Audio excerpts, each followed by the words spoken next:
Procrastinate. Okay, let's start there. Now, if when we're talking about procrastination, we know that it is something that we all deal with. And let me zoom out because there's no need for us to be that close. And we know what it means. It means we keep on delaying things. We keep on putting it off to tomorrow. We think that tomorrow's going to come, but let's be honest, tomorrow never really comes. That's the reason why we have this issue. So in today's live, I'm going to do a deep dive into procrastination, what it does, what it means. I found stuff from the 1800s. And since I know it, you're going to learn it because we need you to stop procrastinating.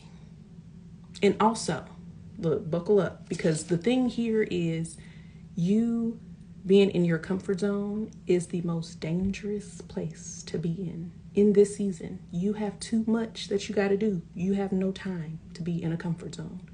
That comfort zone is leading you to destruction and dishonor. Okay. All right. So let's go ahead and get started. Hi, my name is Ola. How you doing? I'm good. That's great. What do I do and why am I here? I help millennial women who are juggling marriage. You're juggling parenting. You're juggling your career. And now you want to throw in entrepreneurship. You want to build a business. Perfect. That is a wonderful thing to do. What I'm going to help you with is build a Christ-centered productivity system that is going to allow you to build boundaries, reduce stress, and get things done. Get things done in order so you have no question about what do I need to get done today, tomorrow, next week, next 2 months, next year. Because, plans change. And, man make plans, God determines the outcome. So we are very much cognizant of biblical principles here. And that's what I teach from. That's what I teach productivity from. So that's pretty much what I do. And today I am going to talk to you about, procrastinating, because I know all too well the things that procrastination will do to you. And we're going to have a drink. For me, it's probably going to be water. Goodness, could y'all go ahead and get to y'all locations? For me, it's going to be water, but we're going to have a drink for how many times I say procrastination in this live, because I'm hype. I just finished drinking a cup of coffee and you're welcome in advance. So yes, procrastination with me, we have had a tumultuous relationship. It's over. I've divorced. Like we've gotten divorced. Take the rings off, take the vows back.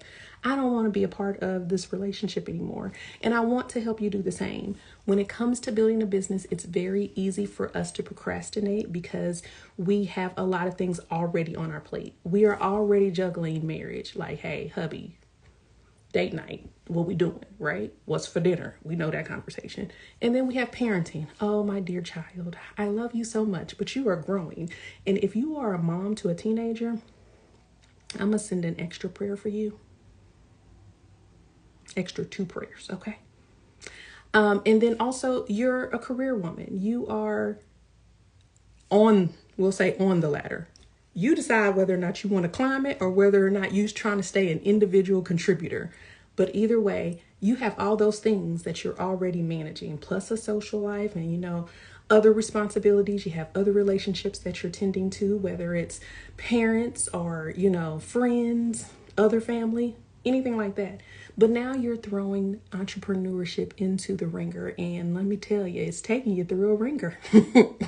If you can identify what I'm talking about, go ahead and hit like on this live.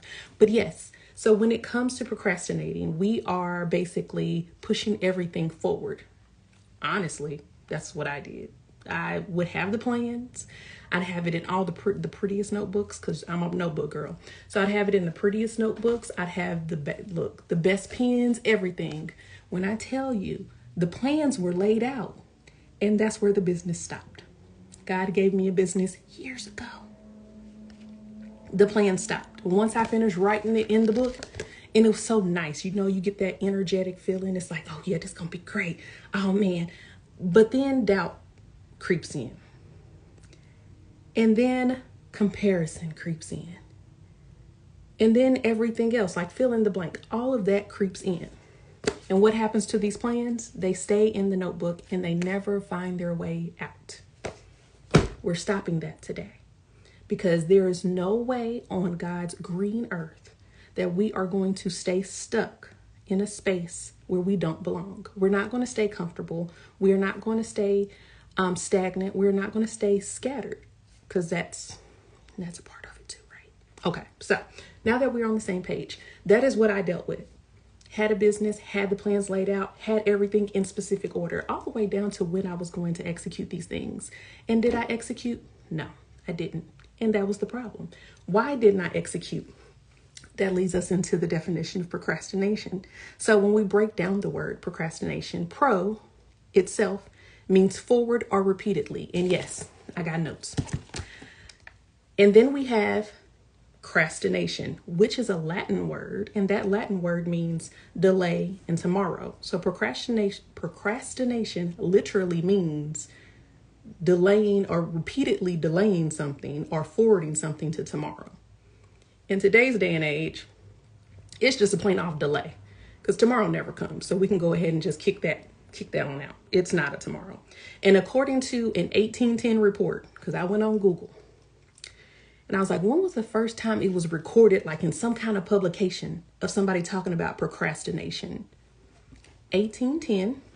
And it was a report, or like a magazine. I think it was called the Monday or the Morning Magazine, something to that effect.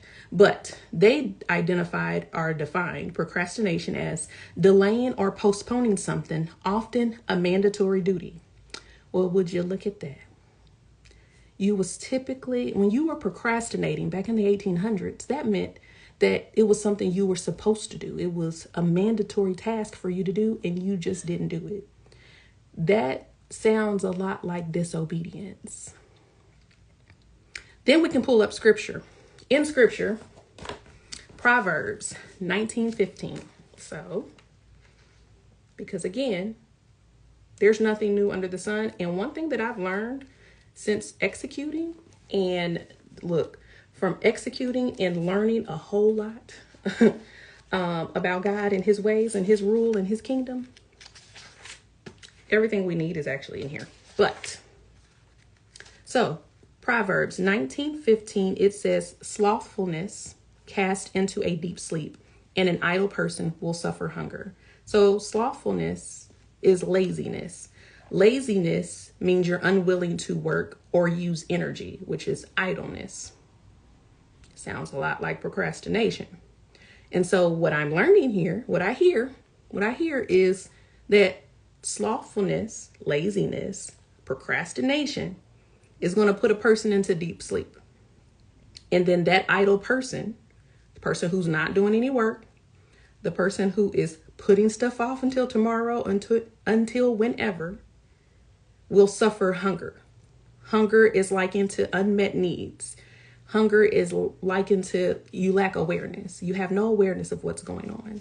So when we delay our duties, when we delay the things that we're supposed to do, when we delay or neglect the responsibilities that God has given us, that he has assigned to us, that he said, listen, I gave you this business and this is the steps I want you to take. If you don't take them, then, it sounds like, it leads to deep sleep and hunger.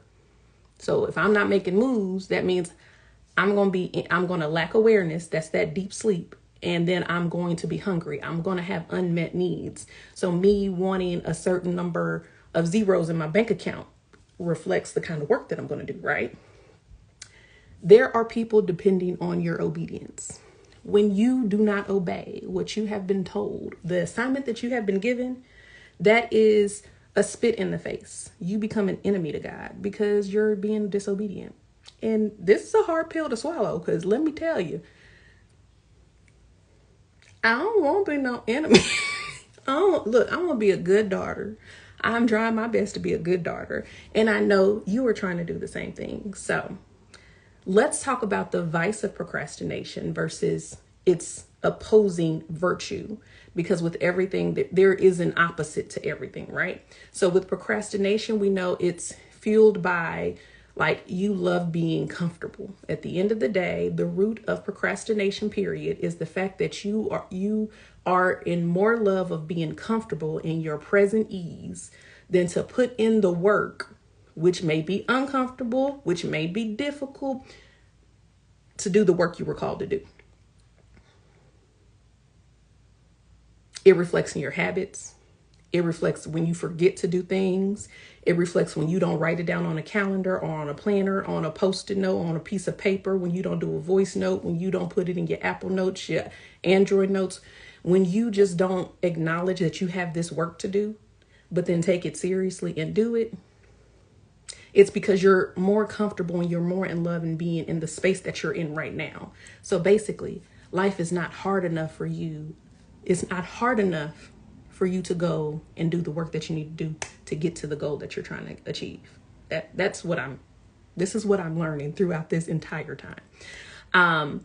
It's also based off of immoral principles. Now that we're going to dig deeper on that. So that those principles are going to be in a later video. But the last thing that procrastination is fueled by is a false sense of time.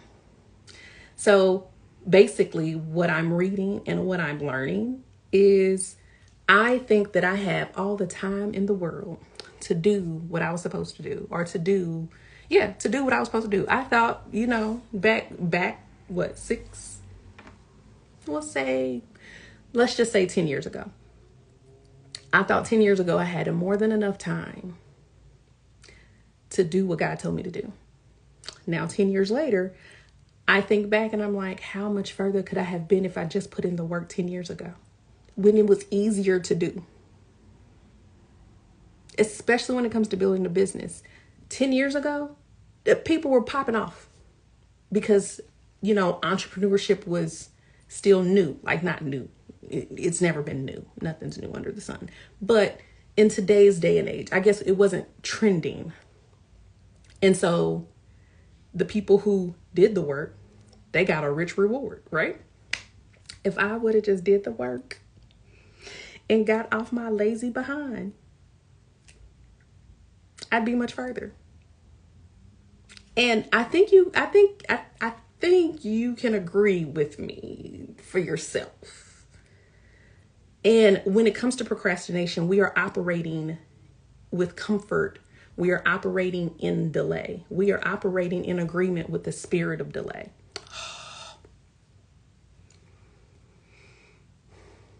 I don't want no friends with the spirit of delay.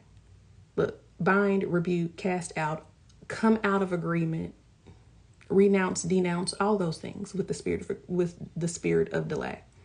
It's not worth it. Why would you want delay? Why would you want to put off?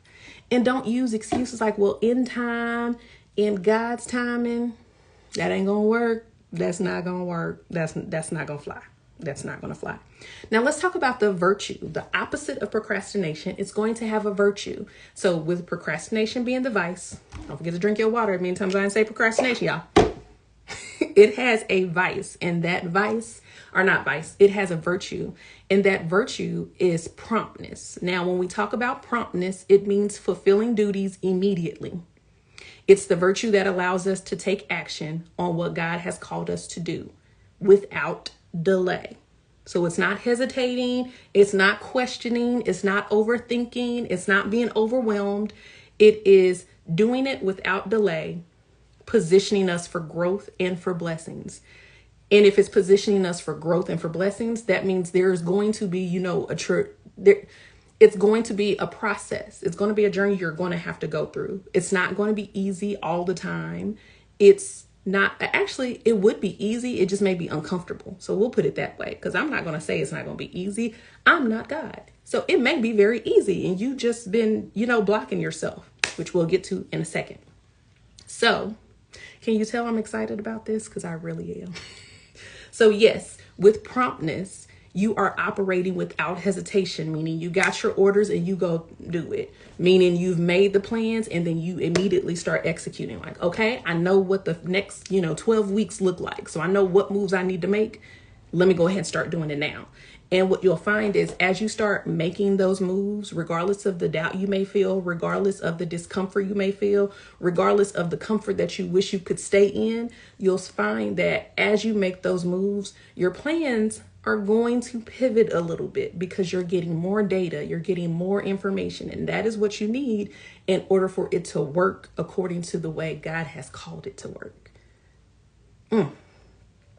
Now let's talk about some root causes of procrastination, because it's not just, oh, I'm so comfortable, I just want to stay right here. I just want to stay on the couch and I just want the money to flow. I just want to stay on the couch and I just want to have the impact. I just want to stay on the couch. I just want to watch my shows. I just. So we already talked about the love of present ease. We prefer our comfort, all those things. But the second piece, again, is that false estimation of time. And lastly, there is an emotional impact to it. When we talk about guilt, when we talk about anxiety, we talk about frustration, we talk about that overwhelm that we can feel from time to time. When you have like everything piling up and you're like, girl, I got all this stuff that I got to do. What you mean?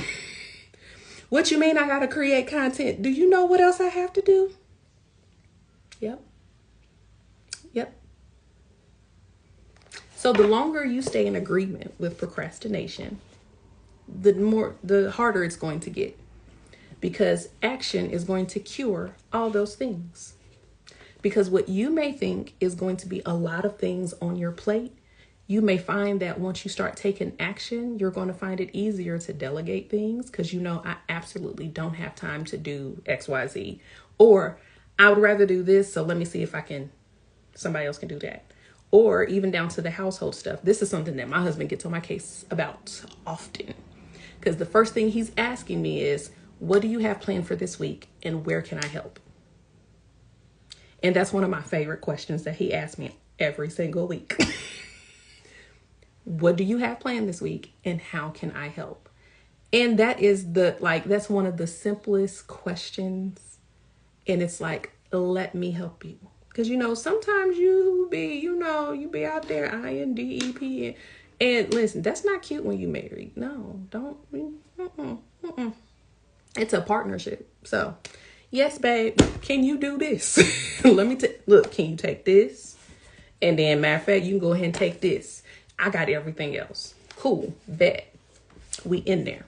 So, you want to make sure that you are monitoring the things that are overwhelming to you and the things that are causing anxiety and the things that are, causing guilt, and find out, why do you feel that way? Because a lot of times we feel that way because we become so prideful and so arrogant to think that I got this, or this is all on me, when it's not. And then the other parts of that is you thinking that time, which has been gifted to us, is our most precious, non-renewable resource. We are so arrogant to think that we can determine how much time we have to actually execute on something, to actually do something. And that's just so wrong. And that leads to consequences. When we start acting that way, we end up experiencing losses. And I'm not talking about just the loss of time. I'm talking about loss of opportunities, especially when it comes to starting your business. You had that business idea, how many years ago? And how many people are doing it now? And then you'll turn around and you'll say, well, so-and-so is doing it now, so I can't do it. Not true. Not true at all. Nope. Y'all have seen all the memes and everything of the bread aisle, the greeting card aisle, the milk aisle, the egg aisle, every aisle, the chip aisle. Everybody doing the same thing. They're just doing it different, or they're doing it from their point of view, their perspective. That's what your person is needing from you. You have a specific person assigned for you to impact. And until you start walking in obedience, they're still going to be searching for help. I've had clients who have literally told me, and have I never knew they existed, but they literally told me, I was waiting for you. I was waiting for you to tell me how you can help me. I was waiting for you to make an offer. I was waiting for you to reach out. I was waiting for you. It's a beautiful thing how God has everything set up for us. And it's very simple. It may not always be easy, but it's simple. He tells us, if you do this, then this will happen. And matter of fact, I was talking to my husband this morning, and we were talking about, we're talking about a lot of things, right? But one of the things that we were talking about was how God gives us an equation. It's an if-then equation. It's always a multiplication. It's always a multiplication equation, right? So it's, let me write it down because I don't want to write it on that. Tell all my business. Hold on, y'all. Okay, so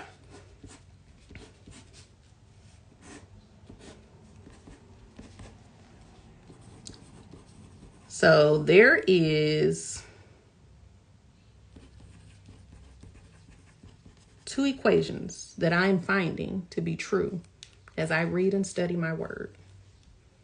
And I haven't found yet where I'm wrong, but I am open. So if you can show me scripture where I am wrong, I'm down for that. So there are 2 equations that God has, a pattern that I've noticed in the Bible that God operates from.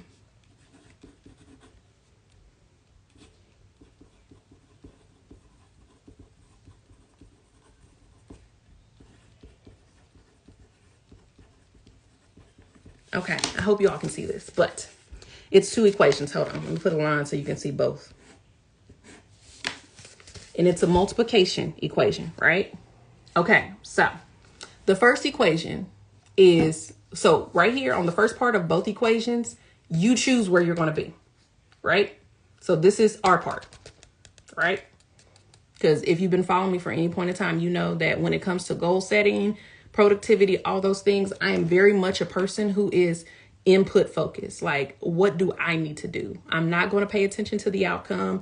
I'm not worried about what the results are going to be. I have my desired results, so I'll make that known. But at the end of the day, I can't control those results. So I don't, like, this is what I want. This is what I believe I need to do in order to get that. Let me just focus on what I need to do, and we can pivot throughout the way, right?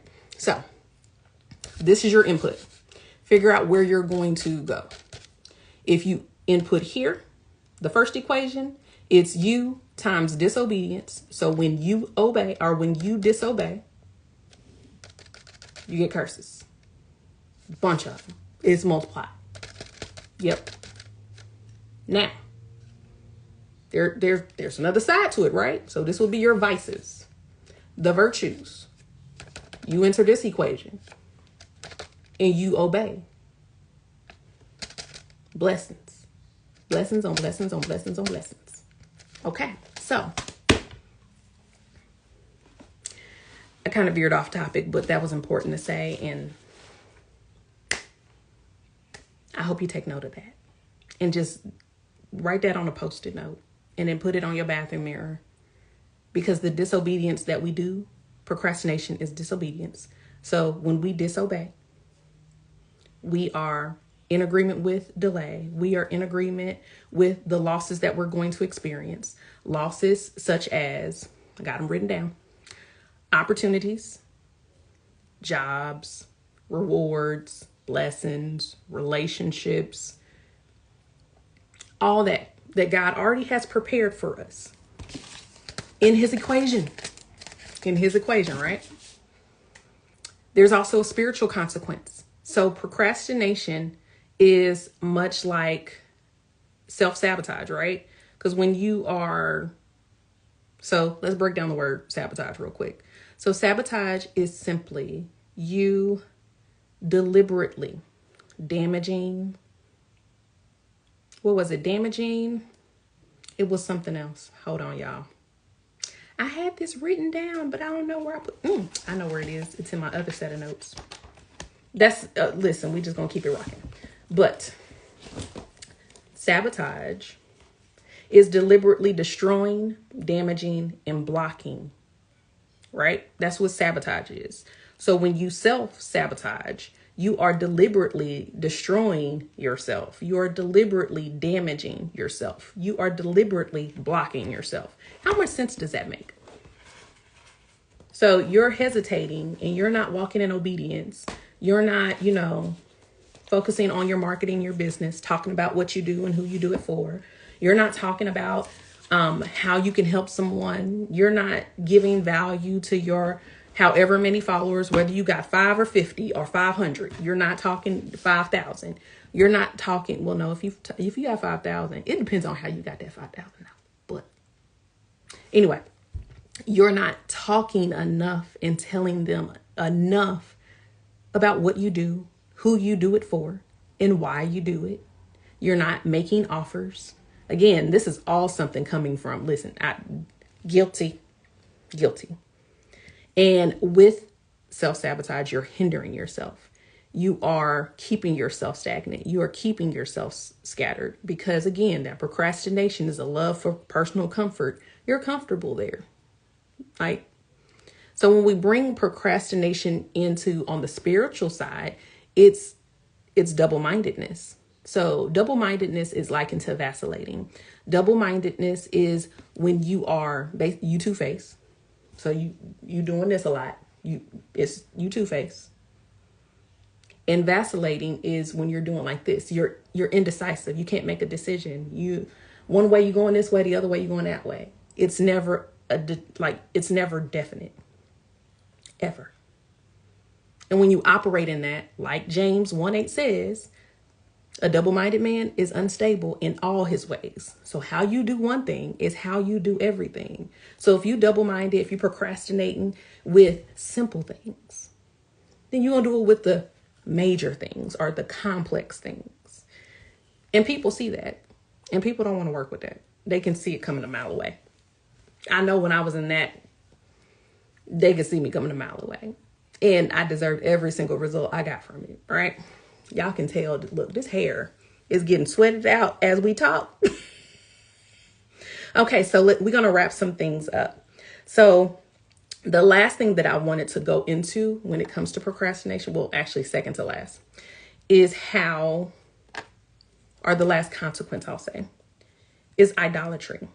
So listen, when I heard her say this, I was like, I was listening to Prophetess Tiffany Montgomery, and she said, idolatry, and I may not get this completely perfect, but idolatry is loving something more than you love your obedience to God, right? Stick with me. Procrastination means you love your self-comfort more than putting in work. Procrastination is a form of idolatry. I don't know about you, but that hit me like a ton of bricks. It's idolatry because we are prioritizing our comfort, our doubt. We are in bed with it, cuddled up with the fuzzy socks and all. With all those things over our obedience to God. We sit there and we tell him our immediate desires. And Lord, just do this. Lord, I'm praying for this. Lord. And he like, well, I didn't say it. Do this. And you ain't even touched it. But you want me to bless you. That's not how that works. That's not what my Bible says. Now of course, there's mercy. And again, I'm not God. There's mercy. There is, we'll give you a pass that's still mercy. But this equation says, if I choose to disobey, then it's going to be curses. And if I choose to obey, then it'll be blessings. So yes, we need to stop. Now, this has been a great talk. We didn't talk down procrastination, right? But we have not covered how we can do it. Not do it. We know how we can do it. We have not covered how we can cure it. Because it's not just about, let's get over this hump. Let's get motivated. Let me encourage you. Somebody can do that for you all day long. But if you don't catch, there was one girl, she's like, catch it. I like how she do that. Anyway, that ain't my Steve's stuff. But in her words, catch it. So we need you to cure it. We need to cure procrastination. I'm looking for a specific scripture. I didn't write it down. It just came to me to give you more. I think it's in Ezekiel. So I may put it down in the comments when I find it.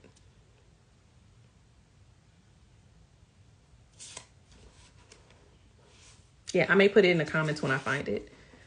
But it goes with the equation I was telling you all about. Anyway, Focus. So when it comes to breaking free and curing procrastination, because I do believe that it is something that you can stop doing. It's something that you can, set a boundary where it doesn't enter anymore, where you can come out of agreement with it, where you can start moving immediately on things, where you can take that action, you can execute, where you can do the plan, or where you can make the plan, but then you can also do the plan. And it doesn't have to be filled with the hesitation, because that hesitation is like rooted in fear. It's rooted in doubt. It's rooted in you not believing, and rooted in something you're not clear on. It's either you're lacking clarity, you're lacking awareness, you're lacking knowledge, whatever it is, but there's a way to cure it. So the first thing you have to do, and you have to make up in your mind that you're going to do this, is be intentional with your action. It requires discipline. We know how to be disciplined. We just don't choose to be disciplined. Like, you need to fulfill, like, take the stuff that you need to do seriously. Take your business seriously. Otherwise, it's a hobby, and you can quit saying, I'm building a business. I don't see it. This is me talking to myself. But yes, you can take intentional and immediate action, and start with something small. One of the most common things when working with clients that I have experienced that always lead them to procrastinate is when it comes for understandable reasons. It's when it comes to talking about what they do, talking about who they are, talking about the offer. There's a lot of psychology. There's a mindset shift that has to take place. But if you just start with small actions, it's going to make it easier. It's going to make it easier for you to take those actions. Just small, just break it down. Listen, I know I need to post today. It doesn't matter what I post, but I know I need to post. Okay, so I'm going to post. I'm making the decision that I'm going to post. Now, I don't even want to think about, doing a live, because I'm not comfortable there yet. That scares me a little bit too much to take action on it. Cool. Can you do a reel? Do that. Right? I don't want to put my face out there. Cool. Can you put up a thread and just share it to your, IG page? Or can you put up like a cute picture and then have some words on it and put it on YouTube? Like TikTok, whatever, a quote, start somewhere. That'll give you data. That data will then lead to, well, did this work? But you got to wait, hold on real quick, because doing it once ain't going to work. You're going to have to do it consistently. You're going to have to do it.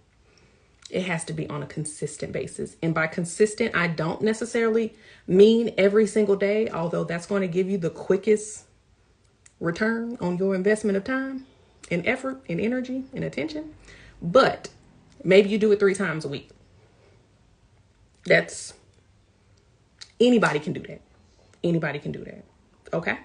So that's going to be the first thing, is intentional action. Start with small steps.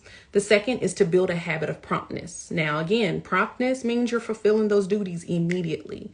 So if you said you're going to do it 3 times a week, that means immediately you're going to start working on at least the first post, right? You're going to tackle those important tasks.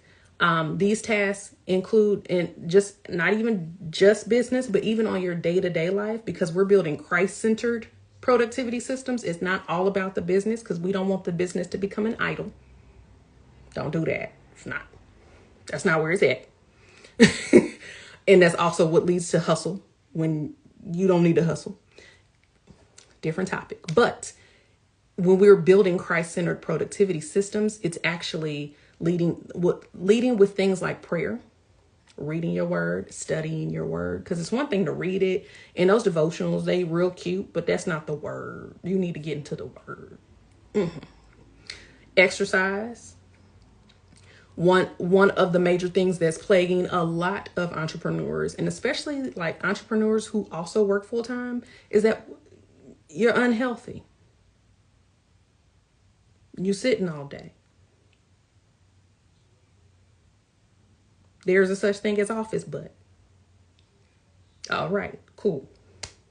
Business planning. It's one thing to just go out there and say, listen, I'm going to go live or I'm going to do this and I'm going to take y'all through my day. But there's no strategy behind it. No, you need strategy. You need strategy. It's important. It's important. Otherwise, again, it's a hobby. But all those things, you have to develop those type of habits so that when you are working towards something, you know why you're working towards it. And what does that do? That builds confidence. It builds confidence because then you have accountability. All right. So we're going to wrap this up. It's been fun. It's been fun. Now, to wrap everything up and tie a nice little bow on it, we've already talked about what procrastination is, what causes it, what's its root. We got to dig that root up because that's how we're going to be able to get rid of it altogether. Throw that weed out. And then also how to cure it. And when we take that intentional action, when we build that habit of promptness, being on time with things, doing things immediately, we're going to start seeing the fulfillment that we've been seeking. When we start taking the accountability, we're going to start seeing momentum build up. When that momentum builds up, your confidence builds up. As your confidence builds up, you know the reason why you're doing something and you know exactly the result that you're looking for. And when you can see that it's going a certain way that maybe you like, wait, hold on.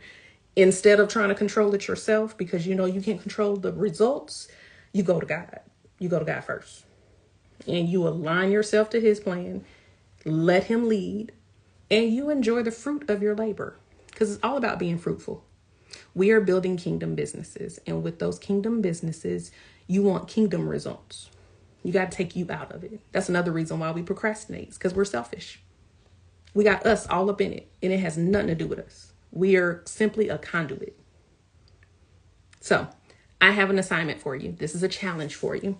I want you to identify what comfort you are currently holding on to that's keeping you from God's purpose. This is a great journaling prompt. Write it on out. Also, in what ways are you standing in your own way? Write those out so that they're plain to see. You write it down, you make it plain, right? So you're going to write it down. And also, look, don't forget about this equation now. You got two equations to decide where you're going to put your effort in. You're going to put your effort in continuing to be comfortable and not taking no action, not making any moves, or are you going to walk in obedience? Now, at whatever time that you're watching this, because you could be watching this at the time that I'm like doing it, or you can be watching this months, years later. But now, no matter what time it is a perfect time for you to fix your focus and start moving on the things that God told you to move on. And follow the instructions of your mentors that you have given permission to hold you accountable. Like if you've trusted them to guide you along where you're supposed to go, trust that they know what they're doing. Because I believe that you've done your work. You've done your homework to identify whether or not they're somebody that you should be working with in the first place, right? But trust them and follow the instructions. Follow their instructions.